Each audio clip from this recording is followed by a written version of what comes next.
Sabe, porém, isto: nos últimos dias sobrevirão tempos difíceis, pois os homens serão egoístas, avarentos, jactanciosos, arrogantes, blasfemadores, desobedientes aos pais, ingratos, irreverentes, desafeiçoados, implacáveis, caluniadores, sem domínio de si, cruéis, inimigos do bem, traidores, atrevidos, enfatuados, mais amigos dos prazeres que amigos de Deus, tendo forma de piedade, negando-lhe, entretanto, o poder. Foge também destes, pois entre estes encontram os que penetram sorrateiramente nas casas e conseguem cativar mulherinhas sobrecarregadas de pecados, conduzidas de várias paixões, que aprendem sempre e jamais podem chegar ao conhecimento da verdade. De modo, porque Janes e Jambres resistiram a Moisés, também esses resistem à verdade. São homens de todo corrompidos na mente, réprobos quanto à fé. Eles, todavia, não irão avante, porque a sua insensatez será a todos evidente, como também aconteceu com a daqueles. Tu, porém, tens seguido de perto o meu ensino, procedimento, propósito, fé, longanimidade, amor, perseverança, as minhas perseguições e os meus sofrimentos, quais me aconteceram em Antioquia, Icônio, Listra, que variadas perseguições tenho suportado. De todas, entretanto, me livrou o Senhor. Ora, todos quantos querem viver piedosamente em Cristo Jesus serão perseguidos, mas os homens perversos e impostores irão de mal a pior, enganando e sendo enganados. Oremos, irmãos. Senhor, Deus, Criador de todas as coisas, ó Pai, abra-nos os olhos agora, ó Pai, para que Teu Santo Espírito nos ajude a compreender a Tua palavra, Senhor. Tem misericórdia de nós e nos guie. Abençoe aqueles que estão nos acompanhando de casa, ó Pai. Que a Tua palavra edifique também esses corações. Em Cristo que nós oramos. Amém.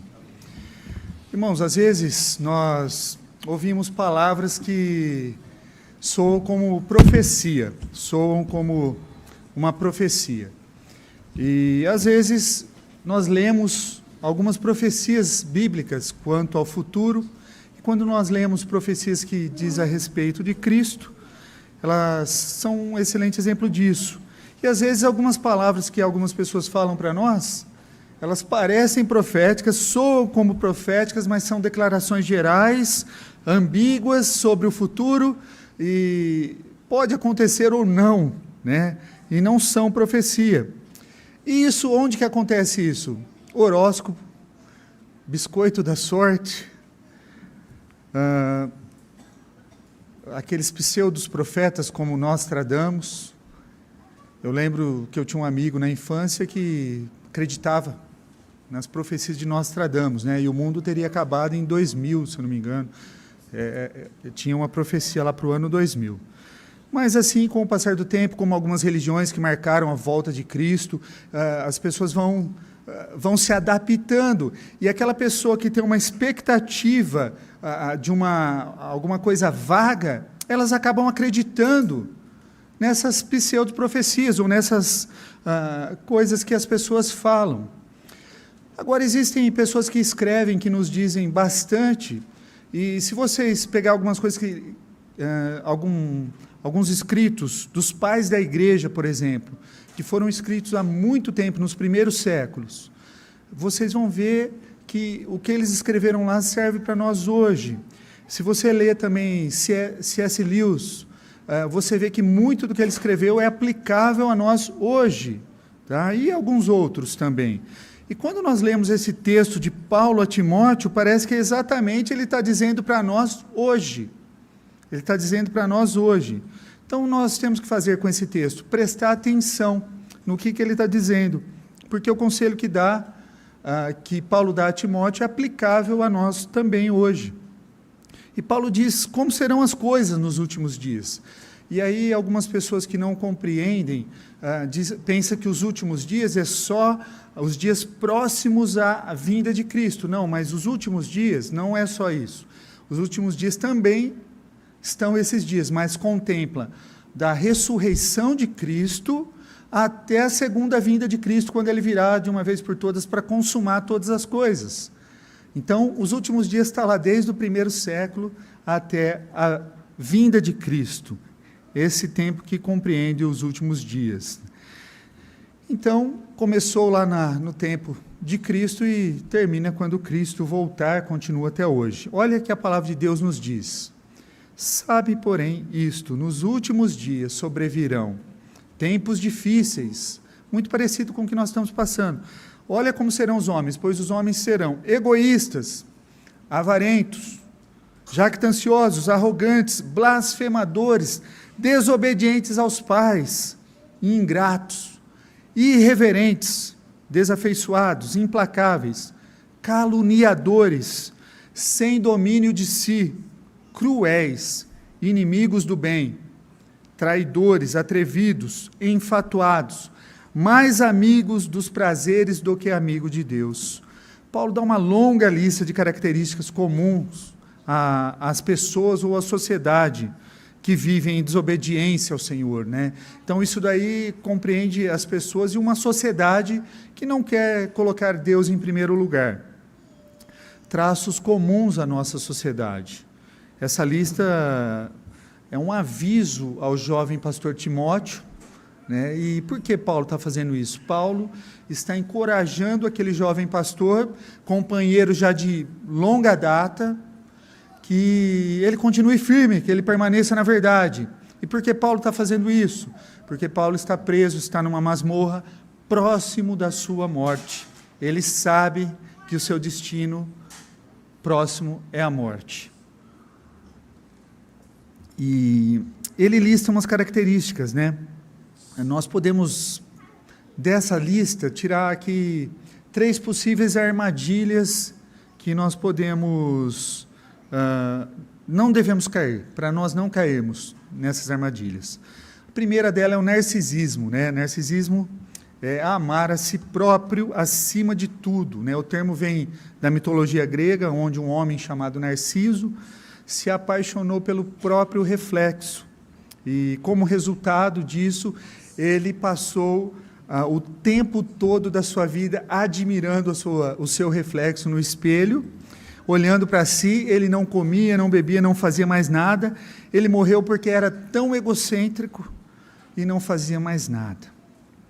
E se você olhar para os nossos dias hoje, há muita semelhança com o narciso, com o narcisismo. Basta olharmos para as redes sociais, basta olharmos para Instagram, para as redes sociais de hoje. As pessoas estão vivendo assim, admirando a própria beleza, quando não postam fotos olhando para o espelho, né?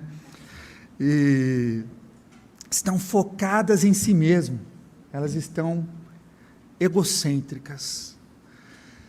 Igualzinho o mandamento que o nosso Senhor Jesus deixou, né? O Senhor Jesus disse assim: amarás a Deus sobre todas as coisas e amar a si mesmo. É isso que ele falou? Amar quem? Ao próximo como a ti mesmo. E o problema surge quando o amor a si mesmo ultrapassa os limites, quando nós nos amamos mais do que tudo, mais do que até o Senhor. Então nos colocamos no lugar de Deus. Qual a solução para uma atitude narcisista, né? A solução é a humildade, irmãos. Paulo também escreveu sobre isso aos Filipenses, no capítulo 2, versículo 13, ele diz assim: não sejam egoístas, nem tentem impressionar ninguém, sejam humildes e considerem os outros mais importantes do que você. A pessoa humilde reconhece que ela é uma pessoa pecaminosa, que ela precisa de um Salvador, ela vê a necessidade de Cristo na sua vida. Não se faz melhor do que os outros, porque ela sabe que não é melhor do que as pessoas que estão ao seu redor. Ela trata a todos com igualdade. A humildade é um traço difícil de nós cultivarmos nas nossas vidas. Na verdade, nós não podemos nos tornar humildes sem a ajuda do Santo Espírito. Por quê? Precisamos pedir a Deus que nos torne humilde, que retire de nós o quê? Comportamentos pecaminosos das nossas vidas. Então, só com a ajuda do Espírito Santo que nós nos tornaremos pessoas humildes. A segunda armadilha é o hedonismo. O narcisismo, o amor ao próprio. O hedonismo é um amor ao prazer. E Deus criou as coisas para serem apreciadas, agradáveis para nós desfrutarmos delas. Devemos desfrutar das coisas que Deus criou. E o próprio Deus fez isso para que nós tenhamos prazer nisso. Mas há limites que o próprio Deus também definiu dentro das coisas que Ele nos deu para nos dar prazer. E quando buscamos o prazer acima de tudo, o que nós encontramos? Nós começamos a andar por um caminho perigoso. E essa lista que Paulo colocou a Timóteo, há vários resultados de uma atitude hedonista. Amar o prazer mais do que a Deus, trair amigos, imprudência, não ter autocontrole. Algumas coisas aí a gente já vê que são frutos da carne e não frutos do Espírito. Frutos do Espírito é o contrário dessa listagem aqui. Então, quando nós pensamos em buscar o prazer, muitos já pensam também na área sexual. Há pessoas que enfrentam até hoje consequências de elevar os prazeres nesta área acima dos mandamentos de Deus. Algum deles, por exemplo, foram criados, e os mandamentos foram criados para quê? Para nos proteger. E algumas pessoas, algumas delas são infidelidade, sexo pré-matrimonial, pornografia, gravidez indesejada, doença sexualmente transmissível e muito mais coisas. Mas o perigo do hedonismo vai muito além da questão sexual. Tá? Nós vemos isso também com a questão do álcool, a droga lícita, que mais destrói famílias e lares. Por quê? Porque é legalizado. Nós vemos também as drogas ilícitas, têm causado um estrago. E as pessoas buscam sem medir as consequências, porque elas querem uma experiência, querem buscar algo além da realidade delas, ou querem fugir de uma realidade difícil e dura, que é a vida, que é viver, e aí elas buscam refúgio em algo que não é o próprio Deus. E aí isso se torna um vício na sua vida e algo desenfreado. As pessoas buscam independente da consequência. Vemos isso também na forma como nós comemos, comida, algo tão agradável, prazeroso. Nós tivemos na próxima quarta-feira passada o encontro da família Filadélfia. Nós avisamos aqui muito tempo, tinha aproximadamente 110 pessoas, foi muito bom, e a comida muito boa. E há um perigo na comida, a gula, As pessoas não entendem, mas a gula também é um pecado, é algo ruim. E na gula, nós deparamos com problemas também. É o amor ao prazer que nos permite o quê? Que as nossas atividades de lazer, coisas boas que Deus nos deu, se tornem o quê?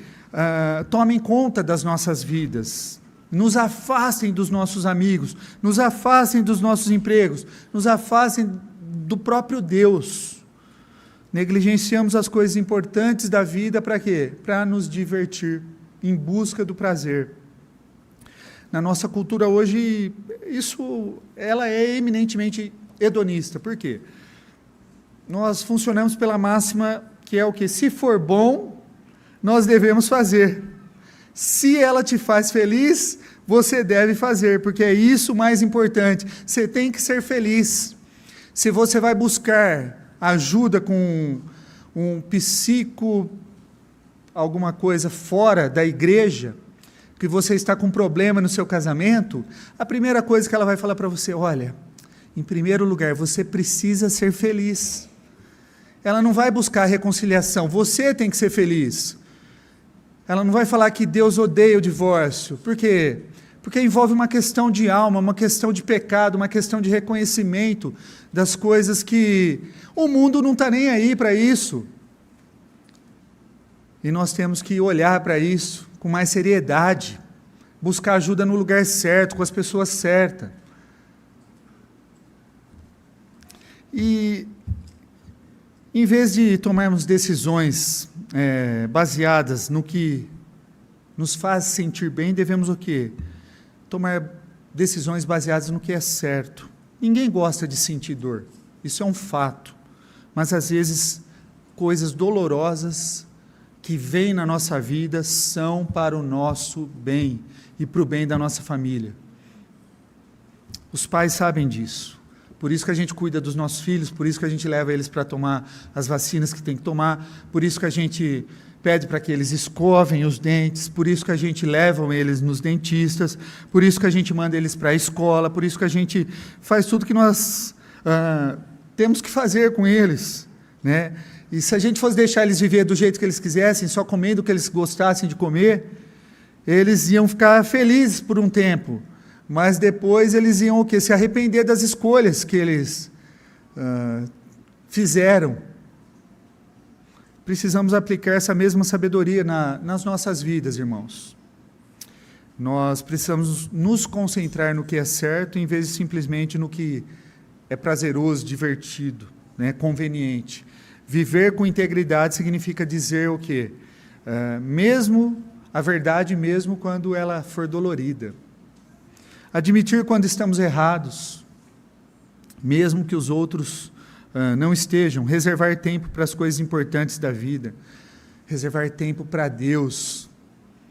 Eu tenho atendido e tenho visto na vida aí de adolescentes, os pais não leem as Bíblias com alguns adolescentes, os pais não têm o hábito de fazer uma leitura devocional, de orar juntos. Isso, a longo prazo, é muito prejudicial e muito danoso. Dá tempo de mudar, dá tempo de voltar-se a uma atitude. Então, parece que nós ficamos batendo na mesma tecla. Por quê? Porque a longo prazo isso vai trazer benefícios para a vida da sua família, para a vida do seu filho. Se quisermos evitar a armadilha do hedonismo, nós devemos o quê? Nos preocupar com aquilo que é mais importante, priorizar o dia do Senhor, priorizar o Senhor, priorizar a sua palavra, a comunhão com Ele, fazer o que é certo, mesmo que as pessoas acham que nós estejamos fazendo errado, tá? A terceira armadilha é o materialismo. O materialismo é quando amamos as coisas mais do que o Senhor. Novamente, muitas coisas dessa lista, né, de Paulo se enquadram. Amar o dinheiro, ser ingrato, não amar, caluniar os outros, ser cruel, trair seus amigos. Essas coisas afloram de uma atitude o quê? Uma atitude de acúmulo de coisas, de poder, de influência. E essa palavra é muito dita hoje, influência, influenciadores. Quem tem influenciado as nossas casas? Quem tem ensinado dentro dos nossos lares? Quem que tem entrado dentro da nossa casa, na casa dos seus filhos, dos adolescentes, que estão lá no Instagram, no TikTok, você sabe o que eles estão vendo lá? O que eles estão consumindo? Quem tem influenciado a vida deles? E vem disso daí, como mais importante do que tudo. E isso, o materialismo toma conta, as pessoas estão mais preocupadas em ter do que ser. Essa atitude faz com que vejamos o quê? Vejamos as pessoas pelo que elas podem nos oferecer, ao invés de um relacionamento sadio com elas. Pense onde essa mentalidade nos leva. Nos leva o quê? A desprezar os necessitados. Por quê? O necessitado não tem nada a me oferecer. Então, para atender ele, eu tenho que renunciar, abrir mão de algo para ele. Isso nos leva a mentir, a trapacear para obter o que mais? Nos leva à escravidão da dívida, né? Do vício do trabalho para quê? Para obter mais, cada vez mais. O materialismo é a base para todos os tipos de mal em nosso mundo, nas nossas igrejas, na comunidade atual. Então, qual que é a solução para o materialismo? A generosidade, irmãos. Nós cantamos aqui o hino com o coral, né? Ela tem um cerne na mudança do pensamento. Quando nós entendemos, no materialismo a gente vê tudo como nosso. A gente tem aquela sensação de posse, de poder. E a pessoa piedosa, a pessoa generosa, ela vê que tudo que ela tem veio de Deus. Deus, o doador de todas as coisas, como foi cantado há poucos minutos aqui atrás. E quando nós vemos que tudo pertence ao Senhor, quando a gente entende o Salmo 24, versículo 1, nós mudamos a nossa mentalidade, ficamos preocupados em usar os recursos ou tudo que Deus nos deu para a glória de Deus, em primeiro lugar. E isso vai ser uma consequência de Deus nos abençoar cada vez mais. Na prática, isso significa que nós seremos generosos para aqueles que precisam, com as pessoas que estão precisando, para com a obra do Senhor. Nós aprenderemos a adiar gratificação, né? Tem gente que fala, não, eu mereço fazer isso porque é uma vitória que eu obtive, mas aí para ela fazer aquela gratificação, ela vai lá e se endivida. Tá certo, você pode até merecer, mas Deus nos ensinou a ser mordomos daquilo que Ele tem nos dado. Então eu não preciso fazer uma dívida para uma gratificação, tá? Eu não preciso disso. Gastar o dinheiro que nós não temos. Mantemos as coisas para beneficiar o reino de Deus, não o nosso. Se quisermos evitar a armadilha do materialismo, devemos o quê? Cultivar uma atitude de generosidade em nossas vidas. Paulo dá mais um aviso para Timóteo. Ele dá essa lista de coisas, né, que provavelmente veremos no mundo quando colocamos essas coisas acima do nosso Senhor, mas também dá a Timóteo uma outra advertência. Ele fala dos falsos mestres. As pessoas que agem assim, elas vão estar dentro da igreja também, é isso que ele está falando aqui. Ele diz que os falsos mestres são consequência natural de colocar algo, coisas, pessoas acima de Deus, em primeiro lugar. Olha o que ele diz, versículos 5 a 9. Pois entre esses encontram-se os que penetram sorrateiramente nas casas e conseguem cativar mulherinhas sobrecarregadas de pecados, conduzidas de várias paixões, que aprendem sempre e jamais podem chegar ao conhecimento da verdade. E do modo porque Janes e Jambres resistiram a Moisés, também esses resistem à verdade, são homens de Deus, são homens de todo corrompido, né? Não de Deus. Na mente, réprobos, quanto à fé. Eles, todavia, não irão avante, porque a sua insensatez será a todos evidente, como também aconteceu com a daqueles. Esses homens não se importam de utilizar do que? Da vulnerabilidade das pessoas para conseguir o que eles querem, o mal que eles estão pretendendo. Eles não se importam em utilizar pessoas vulneráveis. Paulo está falando a respeito aqui de homens que estiveram entrando nas casas e o quê? Ganhando a confiança para espalhar o quê? Os falsos ensinos, aquilo que eles queriam falar. E eles conseguiram outras coisas. Esses homens entravam nas casas. Lembre bem, meus irmãos, primeiro século não tinha templos. Onde que funcionava a igreja? De casa em casa. Então esses homens entravam nas casas, consequentemente entravam nas igrejas e espalhavam falsos ensinos. Eles entravam e começavam a cativar as pessoas. Mulherinhas, fala aqui, né? Mulherinhas sobrecarregadas de pecados, conduzidas por várias paixões aqui. Eles pegavam pessoas vulneráveis e distorciam o ensino bíblico. E eles entravam, né, com uma boa ideia na mente das pessoas, com um discurso palatável, com algumas palavras que eles gostavam de ouvir. E então eles iam sendo cada vez mais, as pessoas iam sendo cada vez mais cativadas por aqueles. Existia um grupo de mulheres na igreja de Éfeso, que Timóteo, que estavam, né, mulheres tolas, elas eram tolas, né, por alguns motivos. Elas eram tolas porque eram sobrecarregadas de pecados e que eram levadas pelos desejos. Ele não está dizendo que todas as mulheres eram tolas e fracas, não.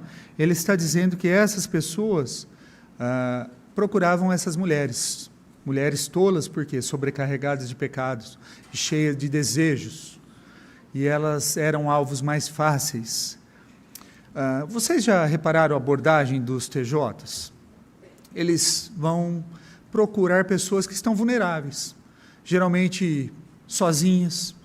Eles vão abordar pessoas que estão passando por uma dificuldade.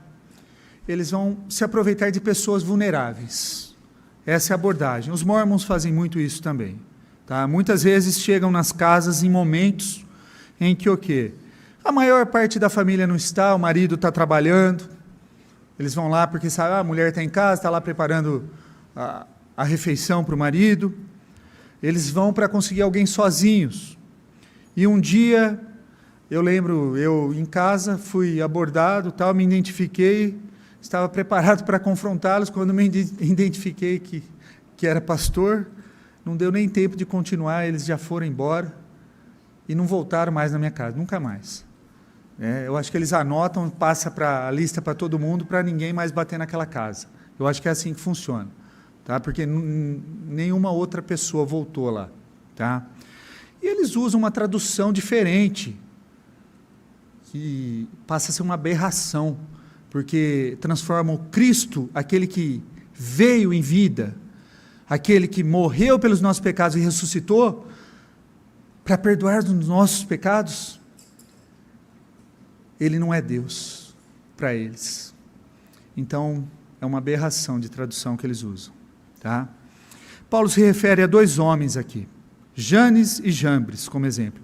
É só aqui que aparece o nome desses dois homens na Bíblia, mas esses nomes aparecem na tradição judaica, em outros textos e textos de histórias seculares.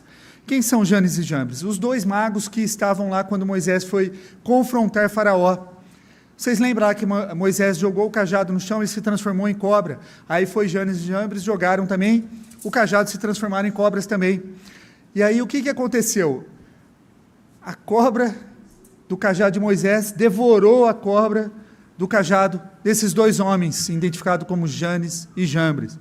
E depois veio as 10 pragas, mostrando que o poder de Deus era infinitamente maior do que aqueles dois magos do Egito. E esses nomes são essas pessoas, esses dois aí, Janes e Jambres, referência àqueles dois magos do Egito. Muitos hoje fazem as mesmas coisas, né? Os falsos mestres usam palavras semelhantes às cristãs, mas eles redefinem o significado. Eles irão redefinir ou ignorar ensinamentos difíceis na Bíblia. Então, o que seria ensinamento difícil na Bíblia? Chamar o crente, você que está aqui dentro, de pecador, de um miserável que precisa de um salvador, que você precisa deixar para trás os seus pecados, precisa se arrepender, entregar a sua vida para Jesus Cristo. Então, isso não é popular, pelo contrário, isso é a sã doutrina, e isso tem espalhado e feito com que pessoas se afastassem.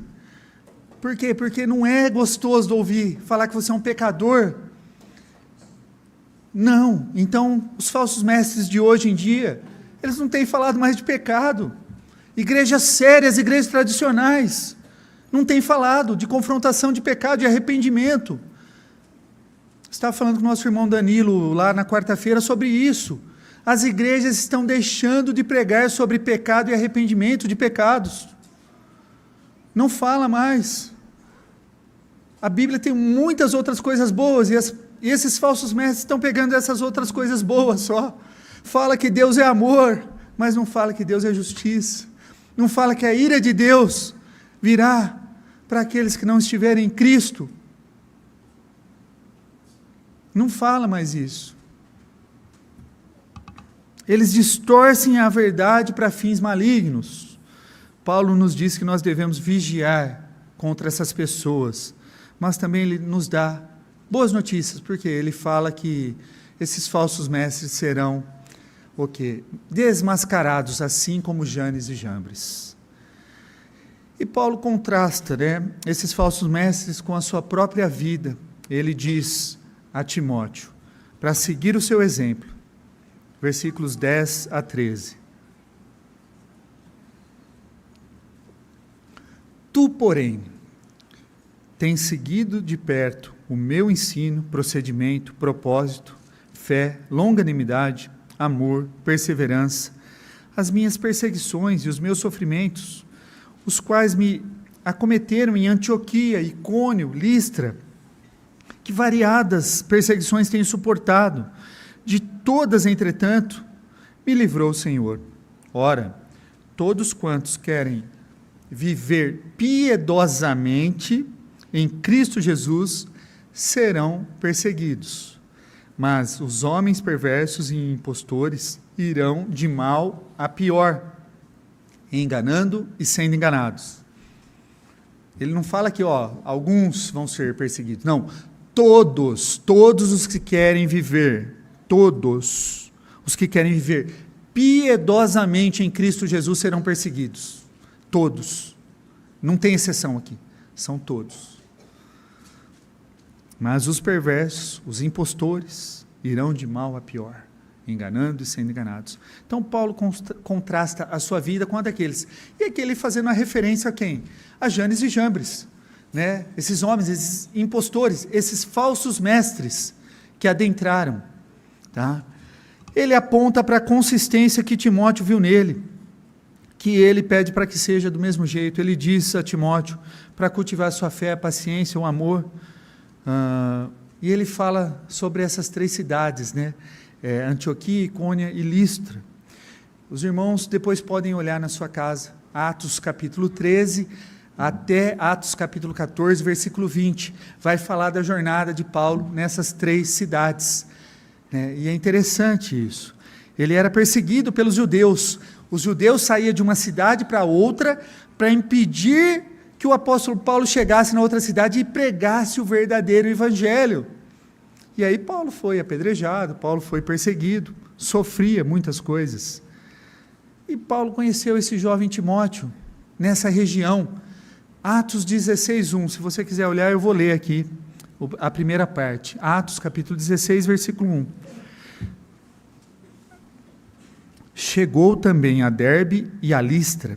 Havia ali um discípulo chamado Timóteo. Havia ali um discípulo chamado Timóteo. Timóteo era daquela região, essa região dessas cidades. E Paulo passou e lembra Timóteo de como foi a vida dele, de como as perseguições que ele sofreu, que o próprio Timóteo testemunhou, ele viu, e aponta ele, direciona ele para Cristo. Não foi Paulo que ensinou a Timóteo a sua fé, nós já vimos isso na primeira carta, que foi a sua mãe e a sua avó, mas Paulo direciona ele para Cristo. Paulo faz o quê? Concatena as ideias dele, ajuda ele a enxergar como deve ser, tá? Ajuda ele a ver. Esse é um bom lembrete para nós como cristãos, como Timóteo, nós devemos o quê? Permanecer fiéis na verdade, submeter-nos ao Senhor. O mundo não gosta dessa ideia de submissão ao Senhor. Isso fica claro no versículo 12, a relação fidelidade e perseguição, como eu disse. Todos aqueles que querem viver piedosamente em Cristo Jesus serão perseguidos. Se você for fiel a Cristo, você vai ser perseguido. Tá? Se você for fiel, você vai ser perseguido. Agora, olha o que ele diz, já os apóstatas, os ímpios, os falsos mestres, os perversos, os impostores, irão de mal a pior. Os que estão na igreja, mas não são da igreja, irão de mal a pior, enganando e sendo enganados.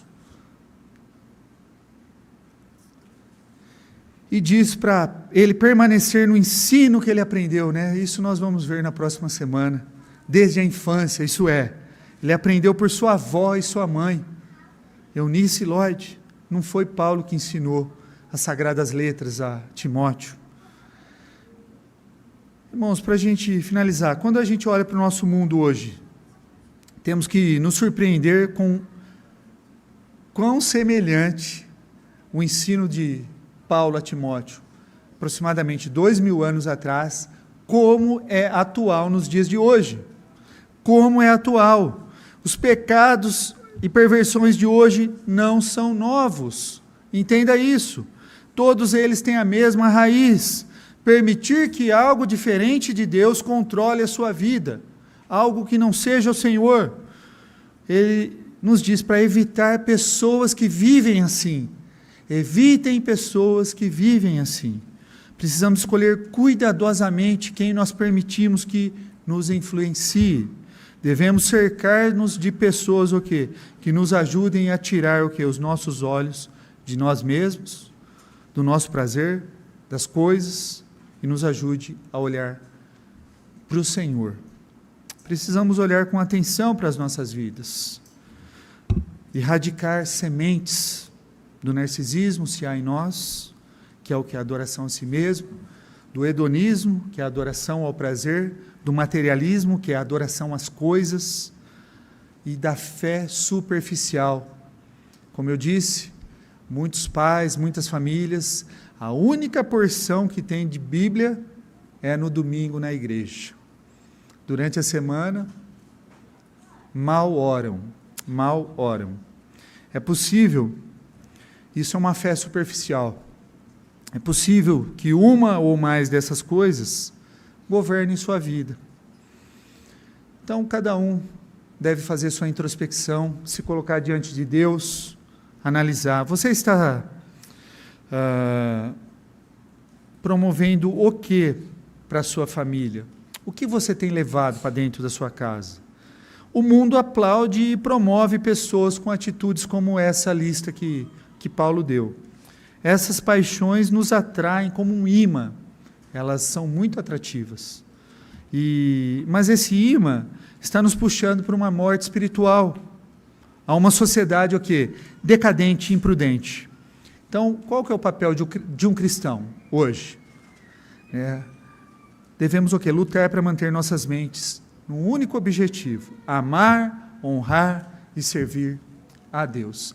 Ser fiel, mesmo que sejamos perseguidos. Isso não tem o condicional. Se você for fiel em Cristo Jesus, você vai ser perseguido. O único que pode nos salvar de nós mesmos. Que Deus nos abençoe, irmãos. Que nós possamos aplicar isso nas nossas vidas.